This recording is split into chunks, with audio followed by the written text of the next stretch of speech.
Hello and a very warm welcome. Yesterday we left in between. We left on the point number 5, wherein we were discussing about 10 steps program for implementing the intention.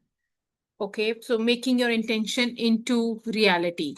Point number 1, step number 1 was see the world as an abundant, providing, friendly place. Step number 2 was affirm. I attract success and abundance into my life because that is who I am. Step number 3 was stay in an attitude of allowing. Step number 4 was use your present moments to activate thoughts that are in harmony with the 7 phases of intention. And step number 5 was initiate actions that support your feeling of abundance and success. Today, we will start with point number 6 that we are going to dive into quickly. Let me share the screen so that we can read it together.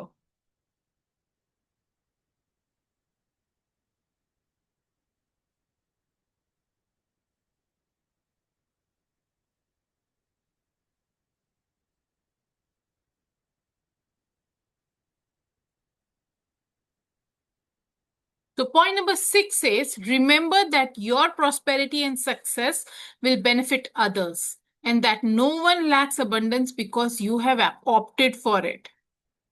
Once again, the supply is unlimited. The more you partake of the universal generosity, the more you will have to share with others. In writing this book, wonderful abundance has flowed into my life in many ways. But even more significantly, book editors and graphic designers, the truck drivers who have delivered the book, the auto workers who build the trucks, the farmers who feed the auto workers, the bookstore clerks, all received abundance because I have followed my bliss and have written this book. So, yes, I think we discussed this step as well yesterday, wherein I was sharing that how just, hosting this book reading club is a form of abundance. If I have something and I'm giving that to you, it is impacting everyone. I'm using electricity, I'm using this camera, this ring light, internet, laptop. I'm using this book, I have bought this, so I have spent something there. And when you are listening to me, you will have some shift in you, which you are going to, radiate in your own lives, in your own ways, which is going to absolutely be reaching out so many spaces. So as much as I will be shifting in my own energies while reading all of this, you all will be, bring having some shift in your space, and we all are going to expand even more. So just imagine spending this 1 hour into reading can be so expansive, right? All right. That let's go to step number 7, which says monitor your emotions as a guidance system for your connection to the universal mind of intention. Strong emotions such as passion and bliss are indicators that you are connected to spirit or inspired, if you will. When you are inspired, you activate dormant forces, and the abundance you seek in any form comes streamingly into your life. When you are experiencing low energy emotions of rage, anger, hatred, anxiety, despair, and that is a clue that while your desires may be strong, they are completely out of sync with the field of intention. Remind yourself in those moments that you want to feel good and see if you can activate a thought that supports your feeling good. So, yesterday as well, we read in some part of this book that we need to start feeling good. When we start feeling good, we are more connected to the godliness, and mostly when we are in a good spirit, when we are into the higher frequency emotions, that is when we are more connected to the godliness, and that gives us more abundance, helping us to attract what we exactly desire in our lives. Wherein when we are in the low energy spirals, low energy emotions like rage, anger, hatred, anxiety, despair, sadness, guilt, shame, all of that, we are out of the sync somewhere, and we need to work on it as to how we can connect back to the universal mind. Step number 8 says become as generous to the world with your abundance as the field of intention is to you. Don't stop the flow of abundant energy by hoarding or owning what you receive. Keep it moving. Use your prosperity in the service of others and for causes greater than your ego. The more you practice detachment, the more you will stay in vibratory harmony with all giving source of everything.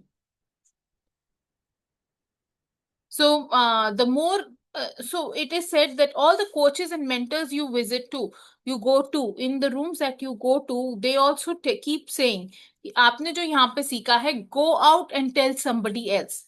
दो चीजें होती है इससे, एक तो जब आप किसी और को बताते हो तो योर कंसेप्ट गेट्स क्लियरर, आपके अंदर और ज्यादा अच्छे से वो समझ में आ जाता है आपको, and it stage with you for longer.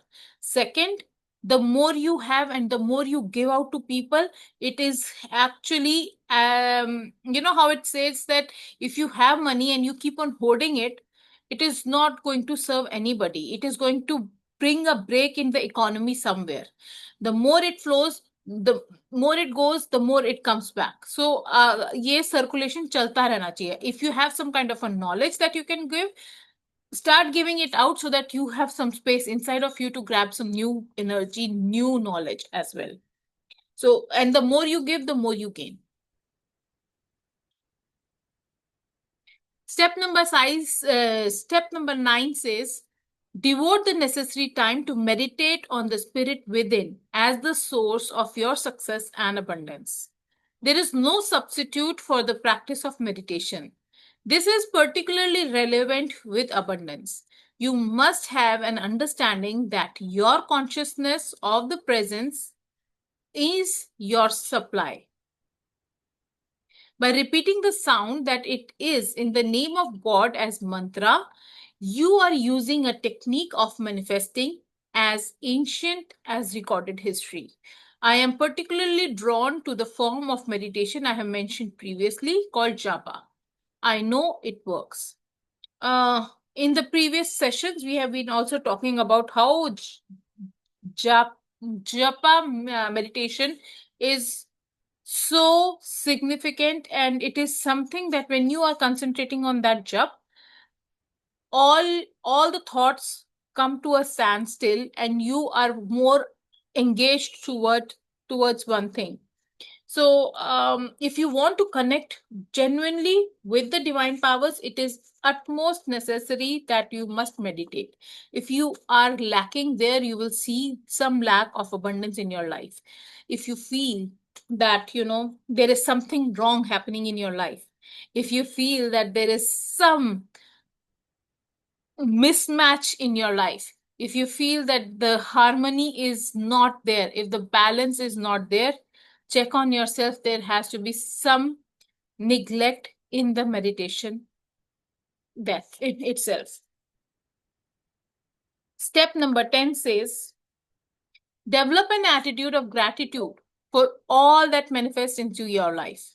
Be thankful and filled with awe and appreciation, even if what you desire has not arrived yet. Even the darkest days of your life are to be looked on with gratitude. Everything comes from the source is on purpose. Be thankful while empowering your reconnection to that form which you and everything else originated. Gratitude is I would say, the biggest form of appreciation towards the creator. When you are in gratitude for whatever is happening in your life, you must understand that universe receives it, it sees it, and it acknowledges it.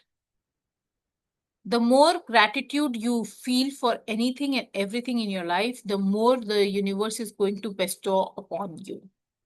Earlier as well, I had shared a poem in the group which was talking about, when I asked God for strength, He gave me so many struggles so that I could have the strength. I asked God to make me something, something, and He gave the opposite so that I learn it my own way. So, whatever we have been given in our life, understand that we have actually manifested it, because we have asked for something for which we have to go through that process. The energy that creates worlds and universes is within you. It works through attraction and energy. Everything vibrates, everything has a vibratory frequency. As St. Paul said, God is able to provide you with every blessing in abundance. Tune into God's frequency and you will know it beyond any and all doubts. That's it. And we shall close today's session here. I hope this made sense to you.